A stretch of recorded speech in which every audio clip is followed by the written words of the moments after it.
Hey, welcome back. Now, you all know I like to stay in my lane, talk about crypto and finance, but I needed to call this out because we're all dependent on the US dollar for dominance.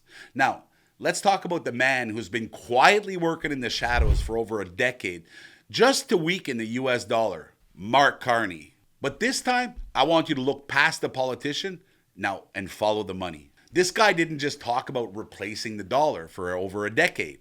He's actually built the infrastructure to do it.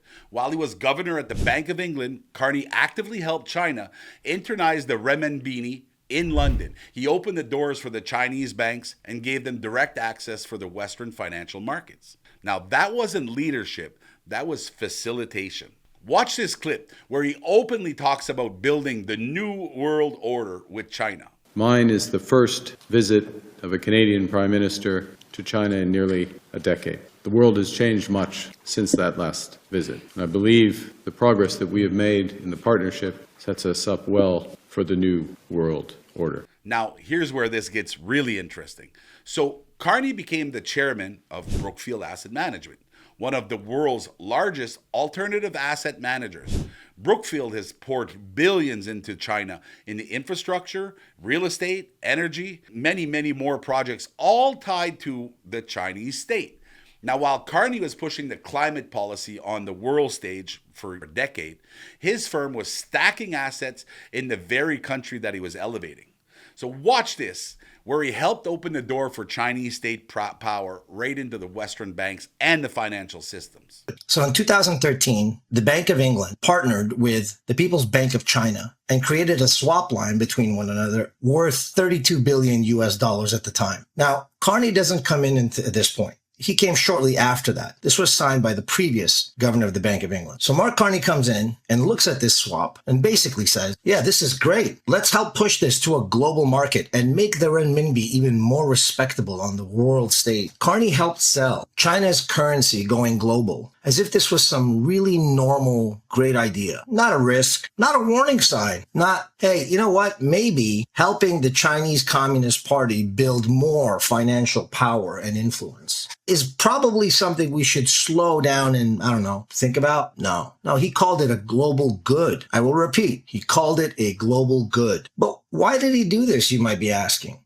And what exactly does this mean? Well, it meant giving China's currency way more legitimacy than it previously had. It meant communist-tied Chinese banks could move deeper into the Western banking system. In a nutshell, if China can get more RMB into Western markets and Western banking, Chinese banks could settle more deals in RMB and not have to rely on the American dollar. And if London, Carney, makes this look normal, we begin to normalize Chinese influence at this point through the financing world. So they have less exposure to US pressure, less risk on sanctions, should they come, less need to run every major project that they had through Washington, which was basically a failsafe. That's really why this mattered.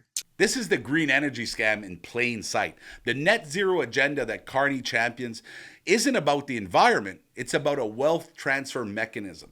Trillions of dollars are being forced out of traditional projects into green energy scams. And many ultimately benefit the same global players and indirectly, China's supply chain. There you go. It's a financial engineering disguised as virtue. The WEF ties it all together. They didn't just influence governments, they installed their people. Canada, Britain, Australia, and a bunch more. Same playbook. Now put your leaders in the same place, push the same policies, and slowly erode America's financial dominance. Canada was always the prize. Massive oil, critical minerals, uranium, and the world's freshest water. Control Canada and control the resource for the next century's needs. That's why Mark Carney's positioning is so dangerous here. Watch this, where he's getting standing ovations in Canada with the Liberals for pushing the anti-American agenda hard, telling Canadians the era of relying on the United States was over. The days of our military sending 70 cents of every dollars to the United States are over.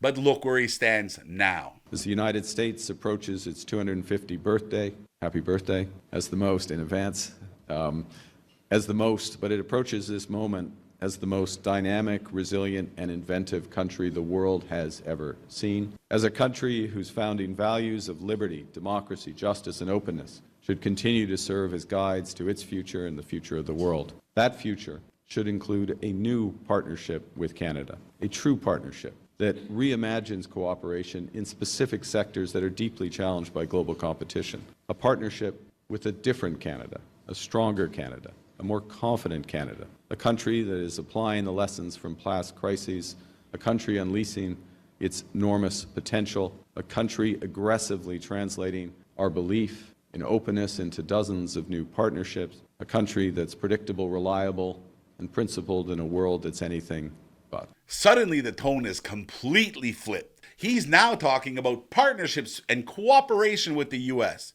So ask yourself, why the flip? Because their plan is cracking. The empire that they tried to build to replace the dollar is crumbling in front of them. And now they're scrambling. Look where he says that they can't rely on America no more, while the majority of his assets and Brookfield's are where? The United States. I feel that strength. I feel that strength in this room. I feel that strength. I feel that strength. As Diana mentioned, we feel that strength across this great country. At this decisive moment, Canadians are demonstrating just how strong we are. You know, it started quietly. People choosing a wine from the Okanagan over one from California.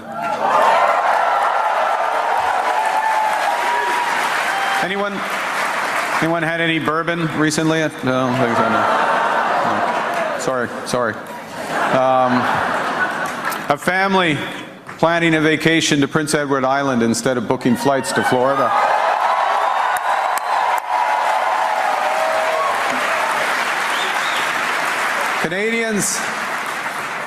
Canadians are rediscovering our country. The Cabot Trail in October. The Columbia Icefield in June.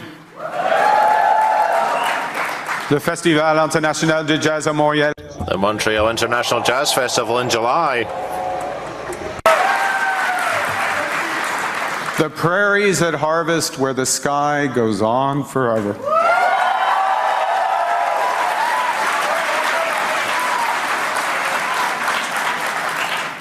You know, Canada's tourism sector had a record-breaking summer, 50,000 more train rides, 13% more visits to our national parks, 15% more visits to our national museums.